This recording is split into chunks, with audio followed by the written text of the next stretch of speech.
you get to that point as a mompreneur that you need to charge more. You're like, if I'm going to be, first of all, away from my kid for you at these pivotal times in their lives, these first 5 years are the most important of their lives. You need to pay me what I'm worth. And also for me to run this as a business, this is not a hobby. This is what I'm worth. Welcome to the Foxy Mama podcast, where creativity meets parenthood. I'm your host, Lindsay Brace, and each week we'll explore the world of creative entrepreneurship and business through the lens of motherhood. Join us as we chat with inspiring mamas and parents sharing their stories, insights, and the art of balancing it all. Whether you're an artist, entrepreneur, or just navigating parenthood, this is your space to find inspiration, helpful tips, and support. Now let's get Foxy Mama.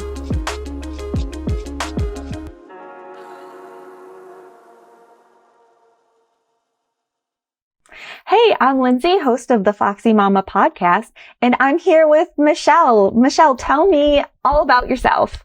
Hey, I'm Michelle Citrin of Michelle Citrin Studios, and I'm a portrait and headshot branding photographer, and I am based out of Asheville, North Carolina. That's how we met. And then I still do have my studio in Miami Beach, Florida. So I moved to Asheville with my husband, Justin, about, I think it's 7-8 years ago. And at that point, I decided, you know what? We want a better lifestyle. Let's move from Miami, even though it's my hometown, Miami Beach. And I was like, I'll fly back as needed. And of course, after leaving now, the demand for my services has gone up. So I still fly back quarterly and sometimes even more as needed. So I have 2 studio locations, and my niche and specialty really is working with women in business. So I like to do headshots and branding images for them. And that's kind of me in a nutshell, I guess. That's a lot. Like, travel alone is a feat in itself, especially with a small child. Oh yeah, and I'm a mom. I forgot to mention that. I have a soon to be 3-year-old. He turns 3 next week in October. So I have a 3-year-old son. So yeah. So, like, as a mother, an entrepreneur, and an artist, like, you wear a lot of hats. You wear many hats all the time, every day. How do you find the balance and energy to, like, constantly and consistently deliver, like, outstanding work for your clients, for your family, and, like, all this, like, while nurturing your family, your creative pursuits, and yourself? Well, I'm laughing that you said the energy word. I don't have any energy. I don't have much energy, but I find the willpower to do it all. To handle the traveling, it's a little bit tricky. So I learned by doing, and the first Jet was born in 2020. So the first time back to work, I decided to drive to Miami from Asheville because of COVID, and I was scared, and I had a new baby. Never did that again. That was, that was like the worst decision. It took us 3 days to get down because we had to stop so frequently. Yeah. So then 3 days of shoots turned into like a 1.5 week expedition. And I was like, this is just not worth my time. So from there, I did take him with me, and he flew with me. And then from learning about doing that a few times, I decided, okay, this is not working for me. It's really hard to be mom and then be in my zone of genius and to be on with my clients, because as a photographer and a portrait photographer, I'm really a psychologist. I'm managing my clients' emotions. Because I travel, we are on like the entire time we're there. So we're setting up the shoot. We shoot clients back to back. We're doing days back to back to back, very little breaks. And then we break down, and then I fly home. And then now I even do reveals the next days. So it's really, so trying to work with a baby who doesn't sleep through the night, and now a toddler who doesn't sleep through the night, and then being on and having very early call times and very late call times, then trying to do bath time and get him to bed. I decided to stop traveling with him. So the only way I can really manage all this is thankfully with a very helpful and supportive partner. We just, did the numbers and realized, okay, when I fly, I'm not flying for less than X amount of money. And then when I do fly, we know I'm making bank and I'm going down there for a very specific reason.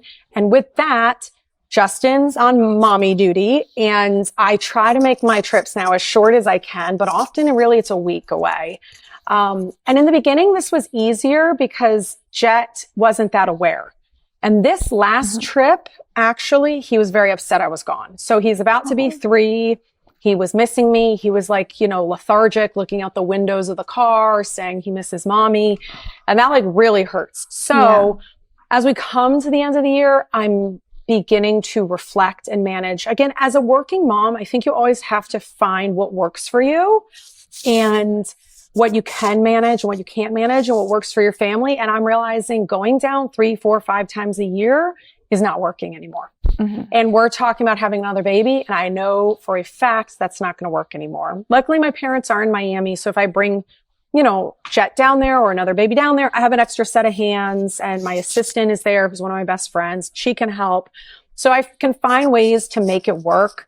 But again, I just want to make it work for my life. And what do I want to do?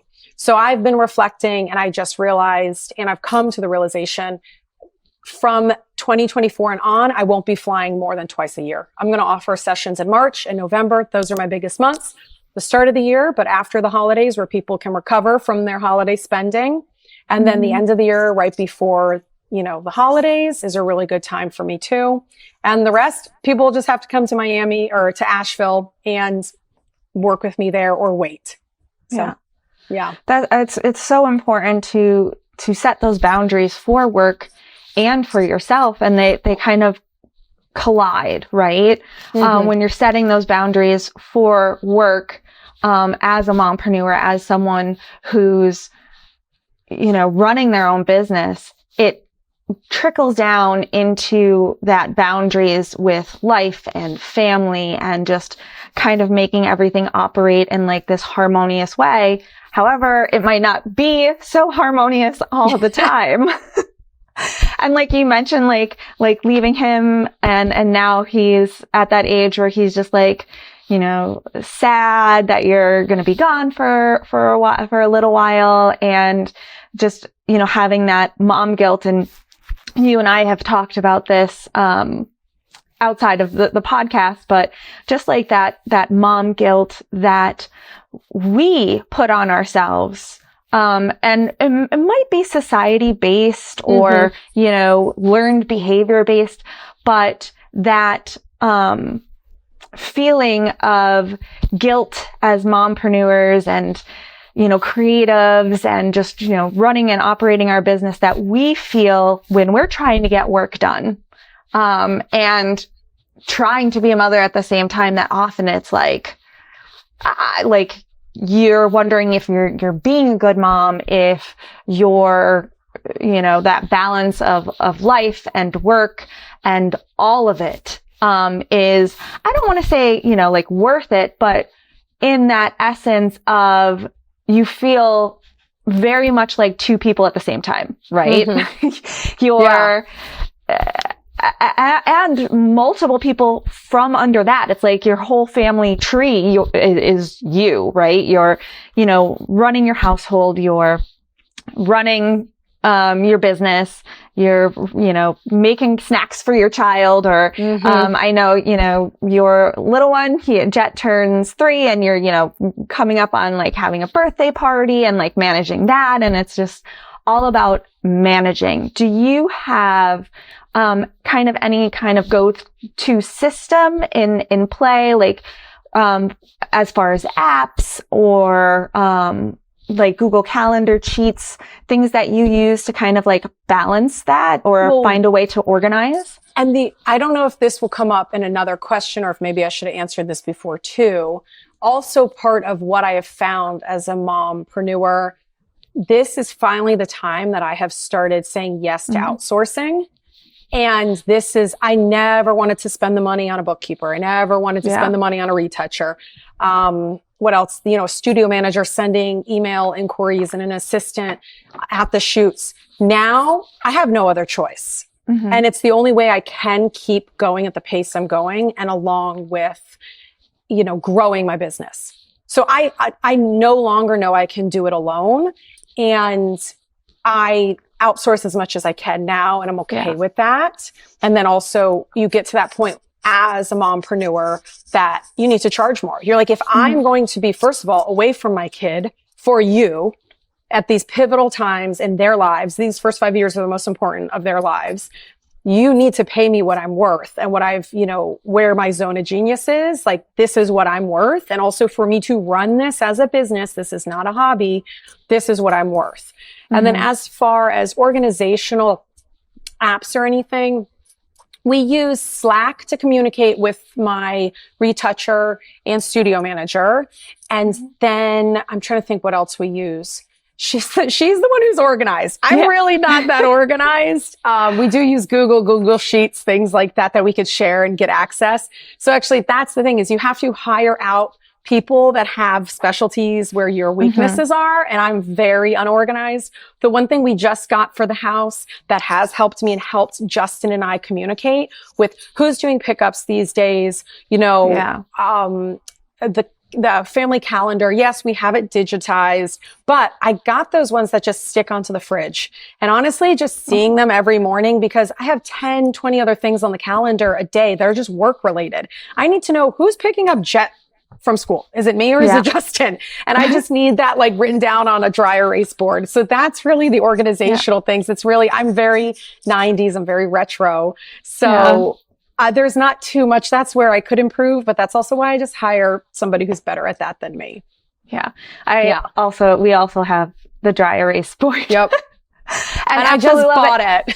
Yeah. We have a calendar on the wall. We have our Google shared calendar. That's what we have. We're communicating verbally as well. Yep. But husbands are funny. They'll be like, you never told me that. I was like, you got the invitation. It's on the calendar. I told you yesterday we have a party, so husbands sometimes need, and I need it too, but they need a couple reminders.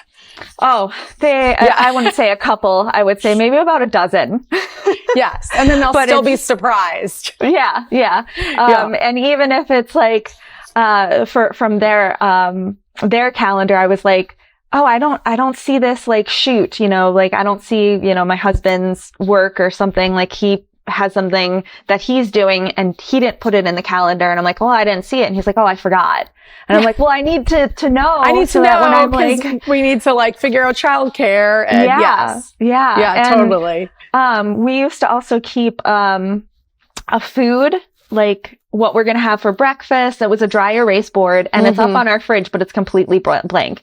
Monday through Sunday, the breakfast, lunch, and dinner, and organized and meal prep and meal plan. We just started meal prepping out. And by we, I mean me, because I am struggling to get the dinners on the table. And that's one thing my husband doesn't help with. He helps with so much else. I mean, I can't complain. He's just not a good cook. And he hates when I leave because he's not a good cook. He's like, the food's been terrible this week. That's his biggest pain point. So yes, we are meal prepping.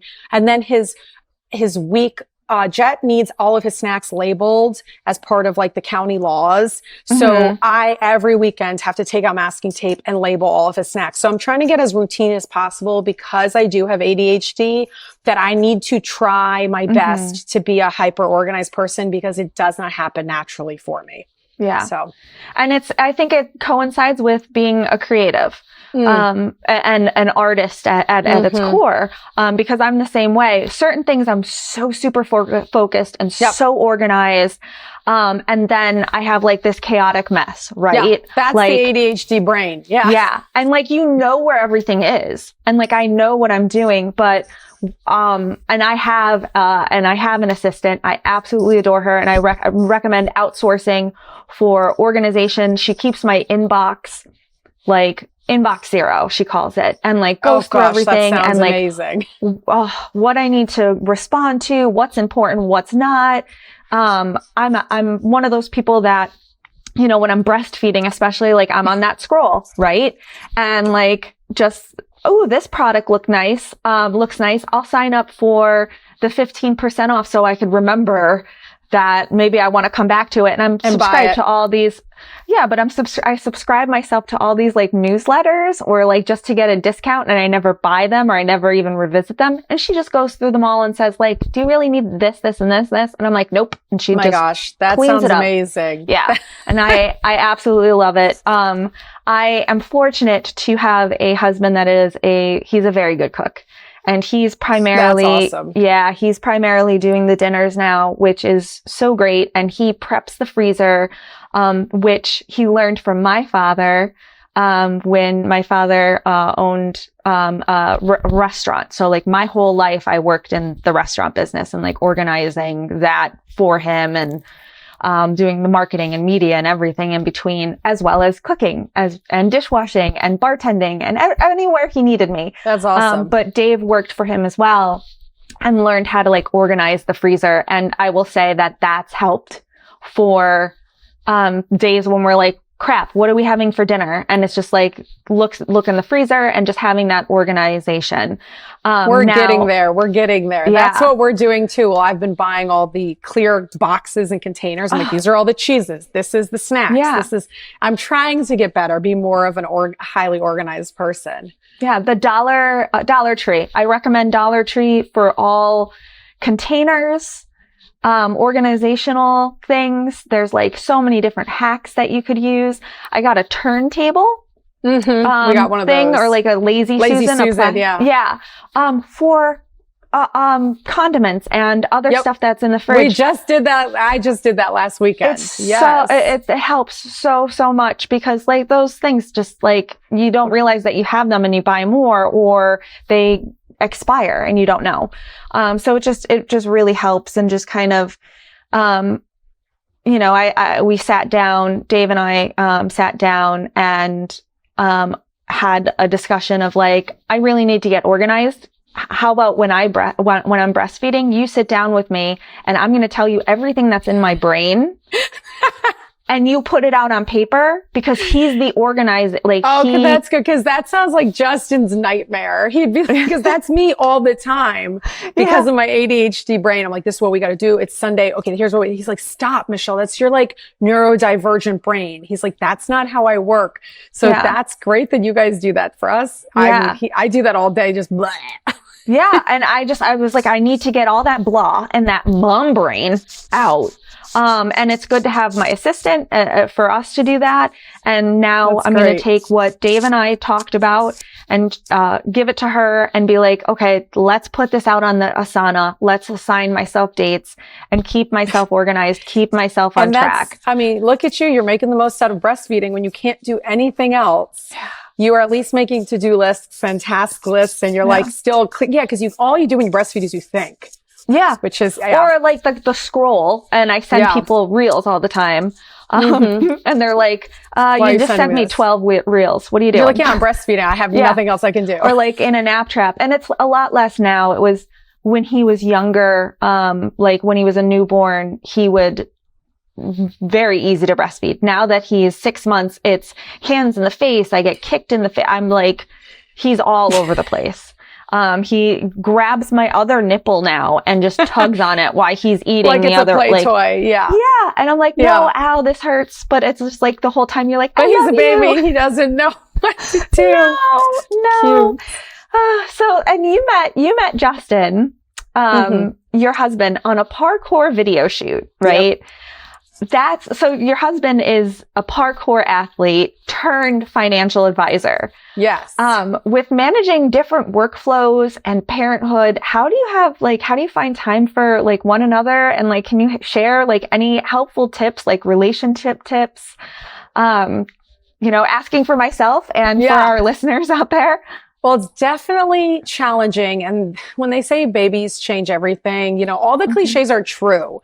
Like you just we don't even have our bed to ourselves anymore. We never co-slept, but now Jet's old enough. He has free reign of the house because he's in a big kid bed. So he climbs into our room every like 3 a.m. So, and I'm not going to fight with a toddler that just wants cuddles. And I know this time's not going to last forever. So I'm okay with it. But, It's the one thing again is I would say work-life balance as best you can get it. It's kind of challenging because both Justin and I, we technically work for ourselves. And the good thing about that is we can take off a Monday, Tuesday, Wednesday and go on vacation. And then also the bad thing is we can also work till 9 o'clock at night if we wanted to.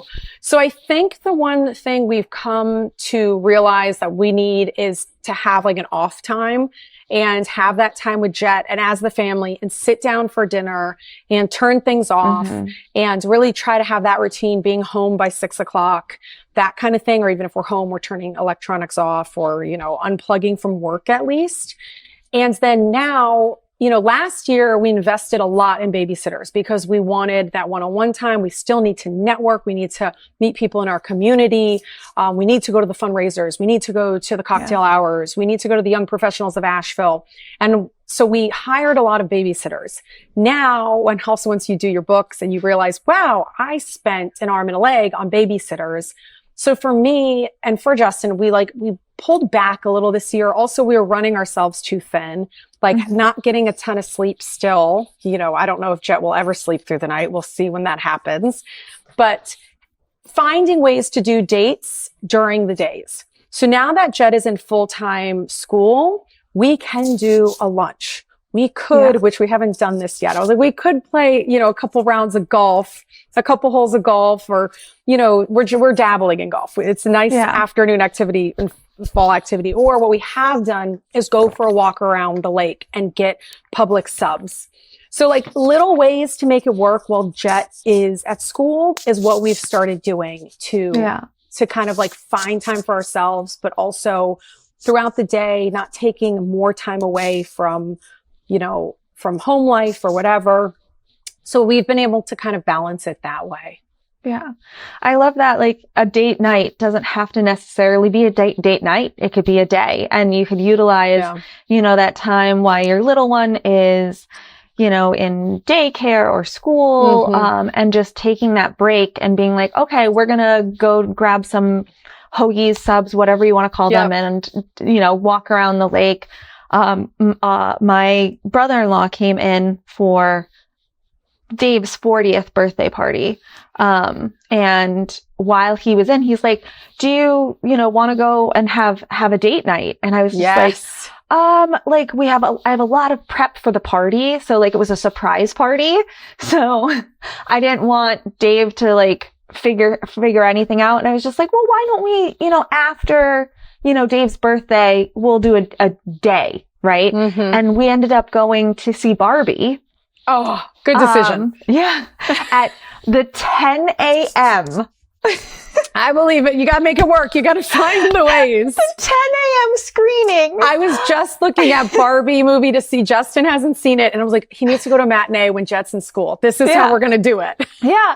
And it was great. However, the whole time, the Nanit cam was going off at one point and we're like, oh, is his brother okay? And it was just hilarious, because we were kind of, we're new parents in that sense. And it was the first time leaving him really, for a longer set. We're in a movie. It's kind of hard to just leave. I mean, we could if we wanted to, but not during Barbie though. Yeah. I didn't even pee. I was like, I'm not leaving this theater. Yeah, I'm pulling up my camera and sitting down like this, and we're listening. And it ended up being he had the baby, he had a blowout, and his brother changed the diaper. It doesn't. Or Dave's brother, his uncle changes it. He put the diaper on backwards. Of course. When we got home and I changed them next, and I'm like, what? And it says back, right underneath the belly button. And I'm like, at least he tried. I mean, he could have Googled it. That's the nice thing about the world we're in too. It's dude, just Google it. If you're not sure. Yeah. That's and he's just funny. Oh, I had a hard time. The baby's kicking around and there was poop and whatever. And I'm like, okay. But it was just so hilarious to see, I'm changing the diaper and I pull it up and I just see back. And I take the baby and I take him into my husband's office and I'm like, But you know what? He's safe. He's clean. He's fed. He did a good job. Exactly. He did a wonderful job. And we were so grateful to have that time. And it just looks different, and that's okay. Mm-hmm. And I think a lot of times, moms, or we as moms, we get upset because there's like that grief period of like a different life, right? So we're like kind of sad about our old life and just being able to like, oh, you want to go to the movies? Sure. And just going versus, oh, we're going to plan this and we're going to go to the 10 a.m. matinee and sit with the people, from the nursing home that came on the bus. Like, yeah, it does get easier though, because you have to remember you are still in first year. You are like new mom. And then like, it's like, it's a real shock. They say that the shock of motherhood only happens once. And I even remember those first couple weeks, I was like, I don't like this. This is not what I thought it was. We are not having another. I don't like this. So it does get easier, especially once you stop breastfeeding. You at least get your body back, meaning like it's yours. You can go to the bathroom or you can go to TJ Maxx for 3 hours and not have to pump or do anything. That's when it gets easier. It does. Yeah. And you feel it's hard that the morning where you mourn the loss of your old life, you're in the thick of it, girl. Yeah. And that the breastfeeding journey is definitely a journey. And I love every minute that he is on it, even when he is pulling on the other nipple and like just having that connection and sharing. And I'm hoping to do it for the first full year. But it is hard. Like, I'm out of the house for like 2-3 hours and it hurts. Like, well, have you heard the term, it's not liquid gold if it's not working for you? Like, we hold ourselves to these high standards, especially as moms and now with social media. Well, the doctors say it's the best for 1 year, but if it's not working for you and you're miserable and you're in pain, it's not the best. Like that's what, formula is there for. And that's what I will say is being like a mompreneur and a mom in business is we have to find what works for us and the baby will be fine. He's going to be fine. He's going to grow big and fat and healthy. He already is. So it's like finding what can work for you and being okay with it. And don't beat yourself up. I will say I actually don't have much mom guilt. And I never did because I knew I was a good mom. And I knew I'm doing the best I can. And now as that he's older and can express to me he's sad, that's when I feel a little bit bad about it because he's aware. But those early couple years, or the first, 2 years, it's like, you're doing so good.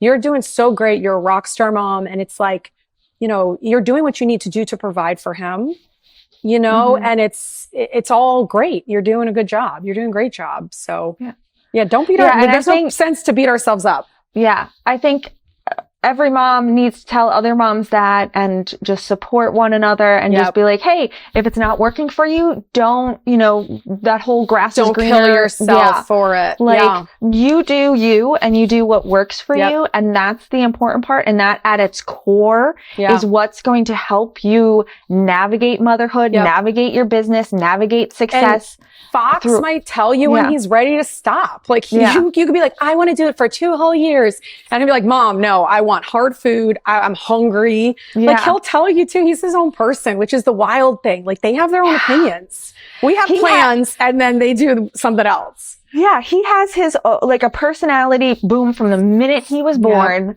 And like, it's just so interesting to see that change. And it's like this whole magical experience. And so you mentioned, traveling and work trips and taking him and that first, time traveling, you figured, I'm going to do it by car. And it took you way longer. I could totally relate to that. We, drove, north, to do a whole family tour, the Foxy family tour, and it took us, we had to stop halfway through. Normally it would take us, 1 day. In this sense, it took us 3 days, just as you were saying. And it was supposed to be 6 hours to Baltimore and it ended up taking double the amount of time. And it was just, it's just not worth it. It's too exhausting. Yeah.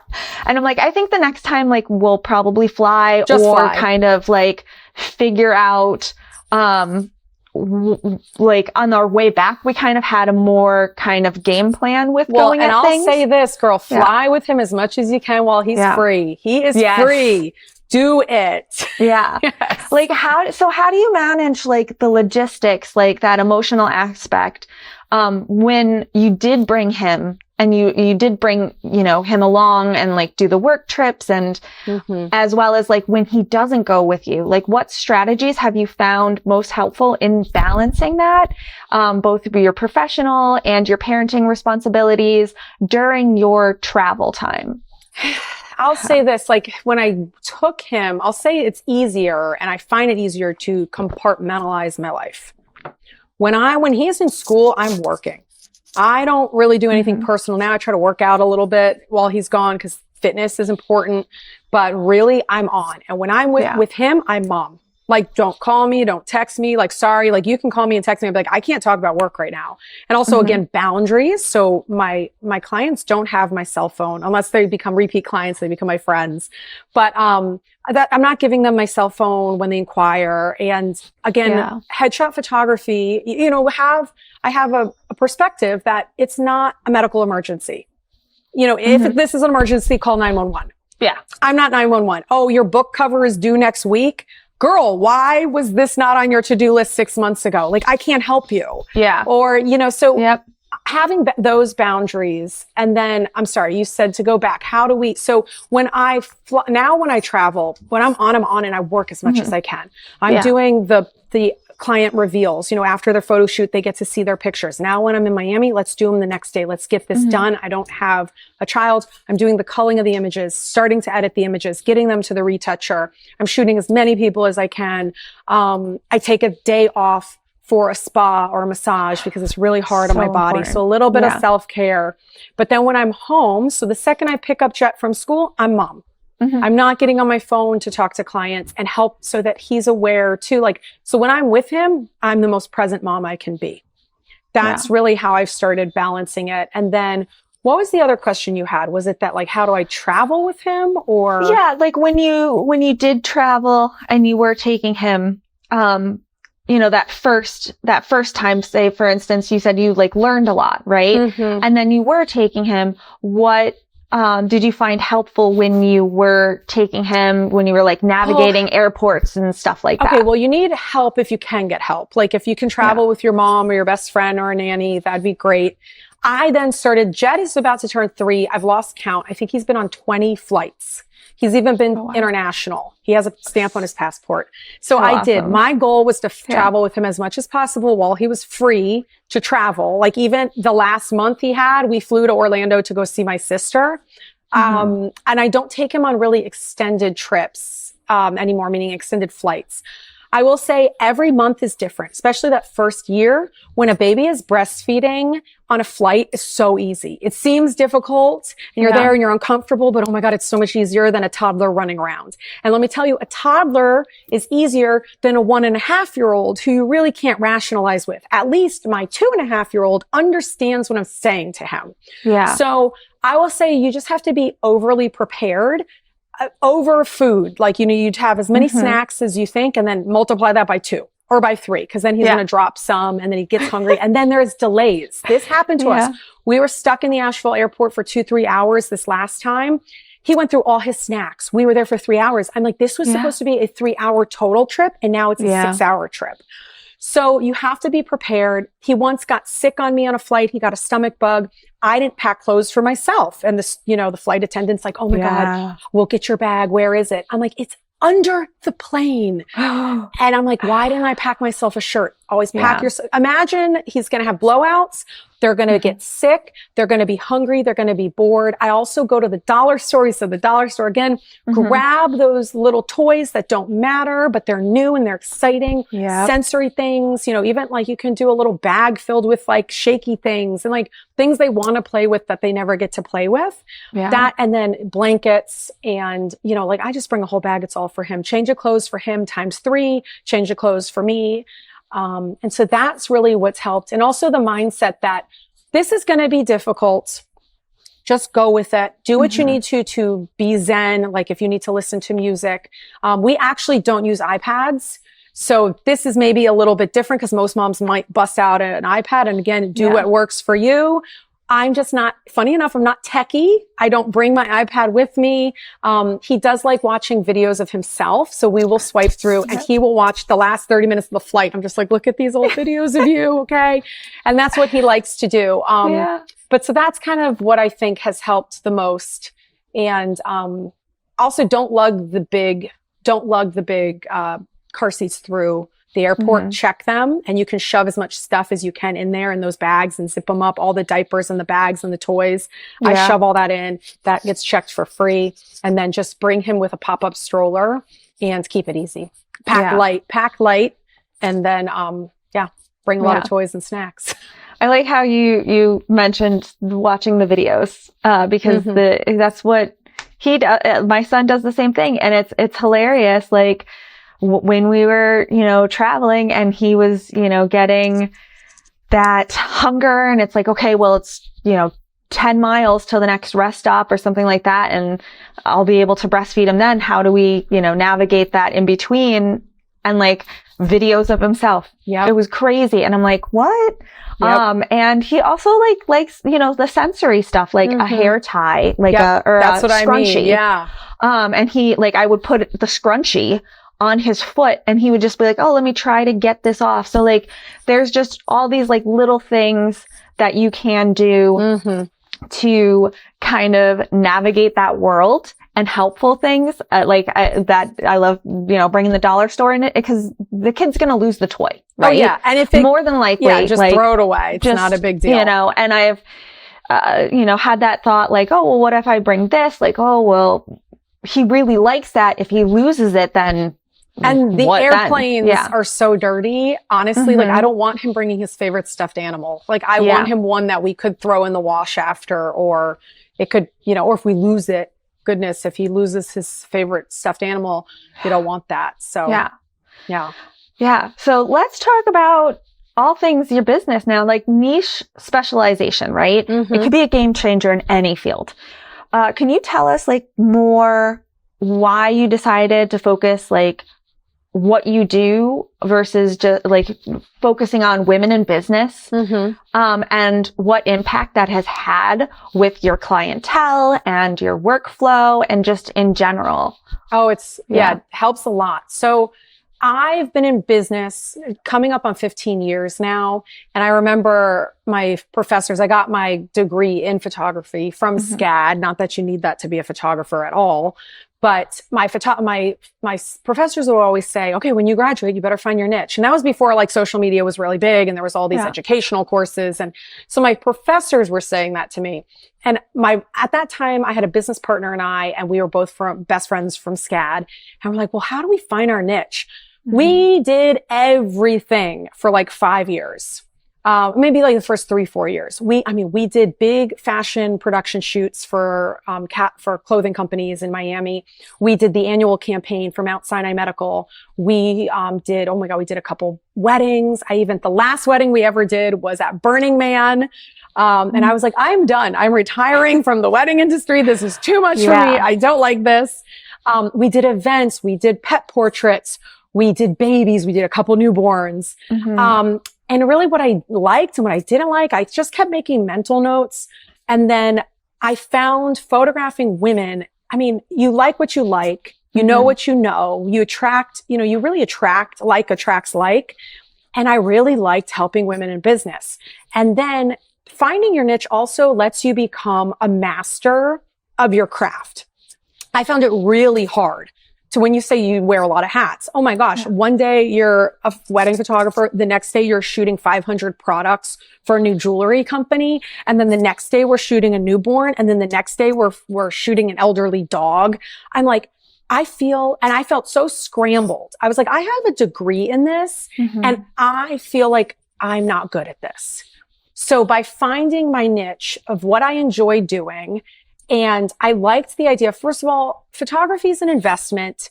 It's not even necessarily nowadays, it is a need, but back in 2009, 2012, around those times, it wasn't really a need for your business. Not everybody had a social media or a website.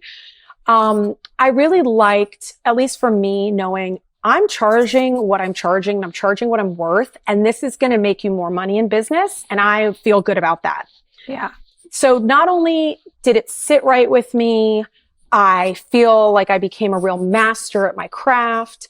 I'm able to then, like you said, when I'm on social media, I'm able to speak specifically to a target demographic. I know who's listening. I've had people write to my newsletters and be like, why do you only photograph men or women? I'm like, no, I photograph men too. But like your attitude right there is showing me like you're not who I want to work with. Yeah. So just knowing, and then that way you can even just gear all your, like you said, systems towards women. I do shoot men. And then, so I have a special system for them, but still everything is geared towards women and empowering women to feel good about where they are now in business, to also then help them take their business to the next level by having this beautiful brand of themselves. And also, you know, you dress for success, you manifest what you want. If you want to look like $1 million coach or you have $1 million business, you need to look like $1 million. Yeah. So it's great that and so from having my niche, I was able to, develop. I have eight signature poses that I've developed through the years that I do with everyone. I'll incorporate some other posing and things and with props, but I know these 8 poses will work on any body type. They make everyone look great. And then I have my system that helps everybody feel prepared. They know what to bring. They know where to be. And it's this workflow that just positions myself as the expert in the industry and allows them to feel good about themselves, but then also reinforces, wow, Michelle's really worth it. Yeah. So yeah, that's helped me. Yeah. I think a lot of times when people hear that, oh, I need to niche down and do all that, they're like, well, I want to make money. So they're, like you said, they're one day doing a wedding, the other day, working with children and working with products the next day. And when my husband and I started our video production company, that's exactly what we were doing. We were, doing commercials. I think everyone does it. Yeah. We were off doing commercials for, like a assisted living facility. And then we were, off doing a wedding one night weddings. We were like, we kept saying like, let's never do another wedding. And then the opportunity would be like, hey, do you want to film this wedding? Or, you need the money. Yeah. And we're like, yeah. But when you start to niche down and you realize like, well, this is where I want to be. These are the people I want to work with. It all flows and you end up making more money by taking less clients and doing what you want to do and working with the people that you want to work with. And that shows through like everything that you're doing. It comes across as like, well, I know what I'm doing. I know who I want to work for and work with. And I appreciate that exchange. So it attracts more and you get the people that you want. I will say how it helps you get those people is that when you niche down, you become memorable for one thing. So remember, the most important person in everyone's life, maybe mothers would disagree, but I'm the most important person in my life, aside from my child. We are so bombarded with advertisements and people we meet and newsletters and all this stuff. You can't remember, like, what does Michelle do? I don't know. And I remember this happened to me. I met this woman in person 7 or 8 times. She's on my newsletter. She follows me on social media. I meet her again and she's like, do you do weddings? And I'm like, oh my God, no. So like, but back then when you say you're a photographer or you're a social media marketer or you're a videographer, no one's going to remember that. And then they have assumptions. Oh, that means she does weddings. Oh, that means she does babies. So when you can hyper niche down and people say, I mean, this happens to me all the time now. Do you know a good headshot photographer? Michelle Citrin, boom, boom, boom, boom, boom. Like I get tagged like 3-4 times. And that's what you need. You need your clients sending you referrals and you need to be known as the master of that one thing. And then people will remember you because that's the only thing you talk about. That's the only thing you post. And then lo and behold, all you're doing is attracting more of those clients. Love the products you're hearing us chat about on the Foxy Mama podcast? Find all the featured items on my personal Amazon shops page at amazon.com/shop/TheLindsayBoo. Happy shopping. Headshots are so crucial for personal branding and for business and women in business in today's digital age. Why should someone consider getting professional when they can be like, well, I have an iPhone, I'll just stand in front of a wall? which is a lot of times more so like what people do. And I was going to say, there is no competition amongst photographers or amongst creatives in the same industry. The only people we're competing against are people that think they can do it themselves. So if you really think your brand deserves that and your business deserves that, and that's all you deserve, you're not my client. Yeah. You know, and of course it comes down to educating people. Why do you need this? And I try to post reels about this. I talk about this in my newsletter. There are some people that have their own limiting beliefs, and you can't fight that. If they believe they're not worth it, or they're not photogenic, or, hey, I'm about to retire, why do I need a beautiful portrait of myself? Mm-hmm. You know, you can't compete with their mindset. So all you can do is really try to attract the people that are ready to say yes. And even if they're on the fence, I have had women be a part of my newsletter and follow me for years. And then lo and behold, 3 years later, after they inquired, they are ready to say yes. And they buy the biggest package. And they're like, we're doing this. I know it's an investment. I've been following you long enough that I trust you. It also comes down to trust. Like most women are so hard on ourselves, and they're like, I'm not photogenic. I've gained the baby weight. Now I'm menopausal. I've gained the weight. Now I'm old. It's like, I don't deserve to be photographed, or every time I take a photo, you know, it's terrible. And that really just comes down to, that's where I try to educate the potential clients, is that I'm going to take care of you. You are going to be posed. You're going to have your makeup done. The lighting's going to be gorgeous. These are going to be the best pictures of your career. They will actually help you make money. And if anything, also help you feel better about yourself. Because even now I do same day, next day reveals, and I show them the images straight from the camera. They are not retouched. And these women, I've had women break down and cry. Like, is that really me? I go, you're not retouched. This is what I shot. This is what I saw. So that can be really impactful. But also when women can see themselves, you know, up leveled and that looking like $1 million, they're like, I can take my business to the next level. Or yes, I'm ready to say yes to these opportunities. Yes to the podcast. Yes to the board nomination. Yes to the new book offer.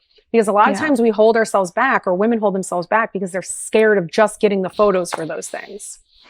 I'm right in that boat. I will tell you that. Like, I have talked to you a few times now about like, I need to get headshots done. I need to get this done. And then I'm like, well, I'm pregnant. I need to lose the pregnancy weight.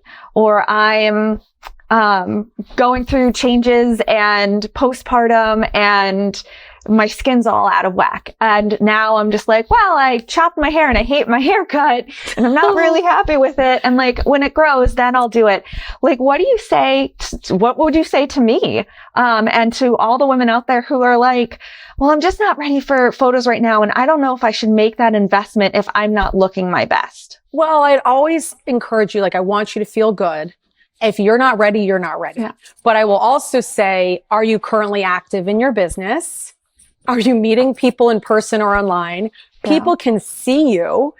You are who you are. And then it's like, we need to be kinder to ourselves, but also you want to show up in the best light. So having professional headshots and branding shots done is going to be the best first impression you can make online.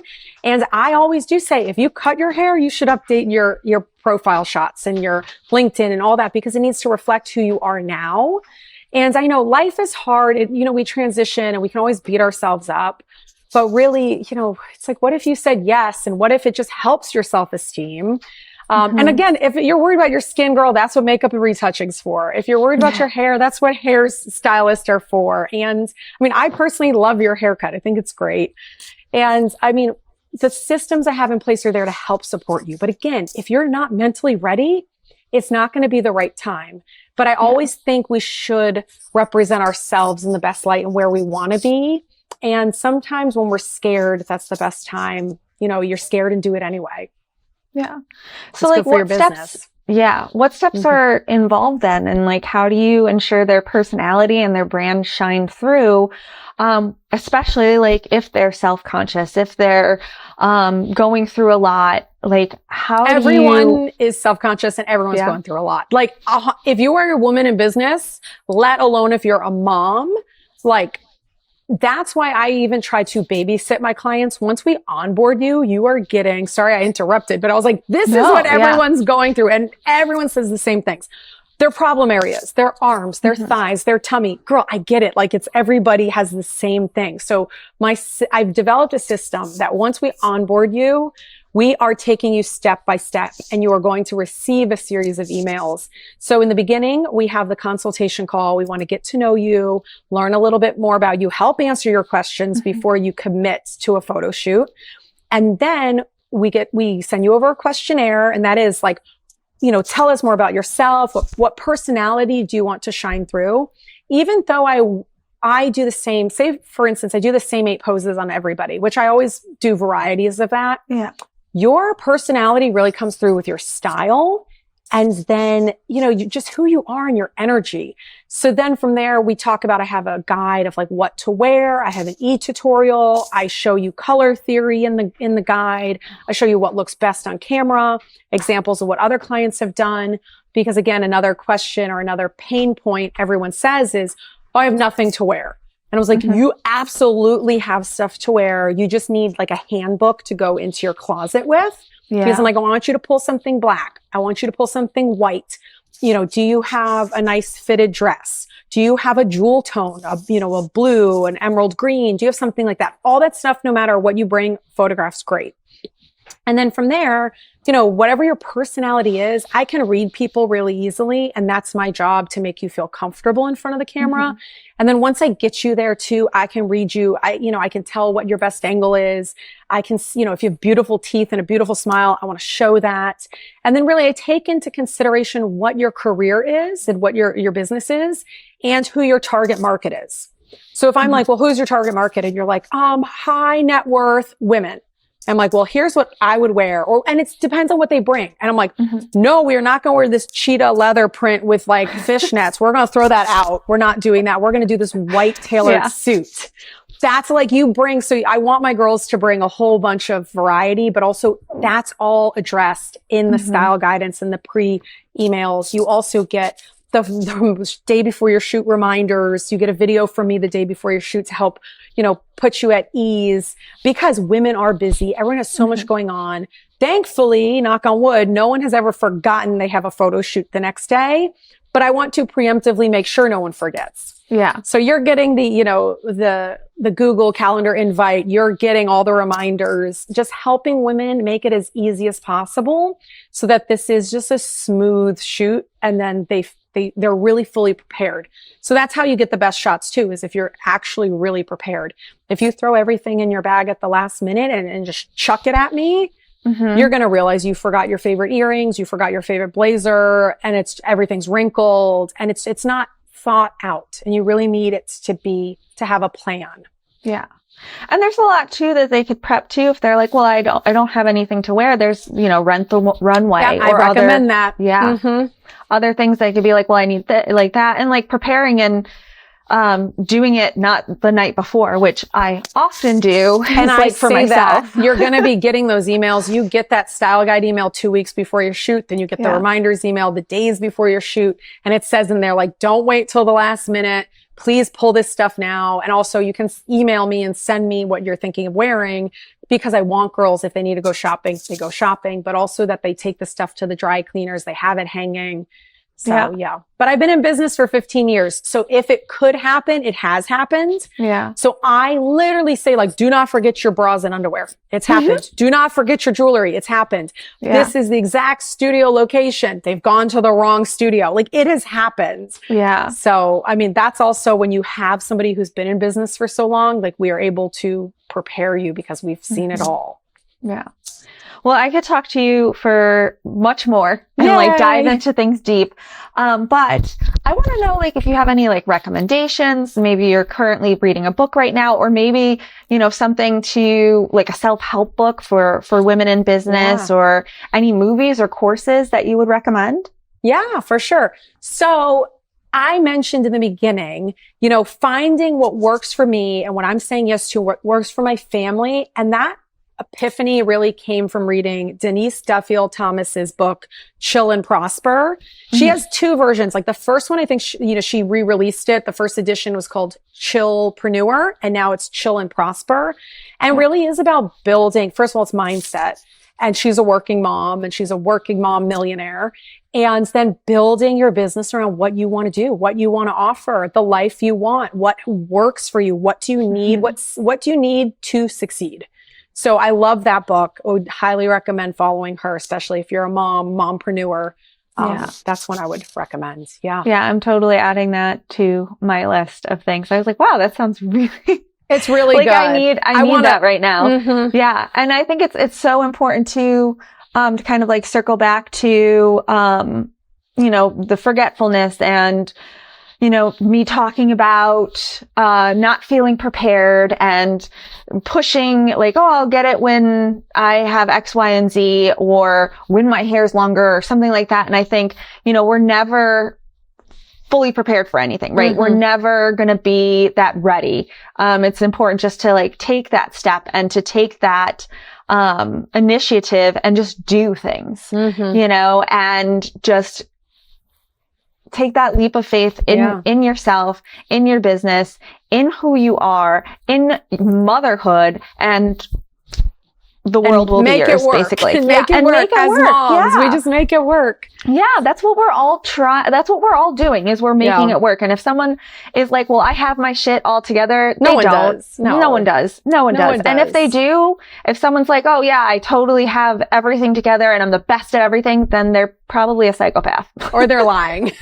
Or they're lying. They're lying. But it is funny being a mom. I was like, gosh, I had so much free time before. What was I doing with my life before baby? Yeah. I could have been a podcaster. I could have been a #1 selling Amazon book author. Like I was like, oh gosh, now I have no time and business is booming. So it's like, you just make it work. You make it work. And there's no way that, if you want to do something, you could do it.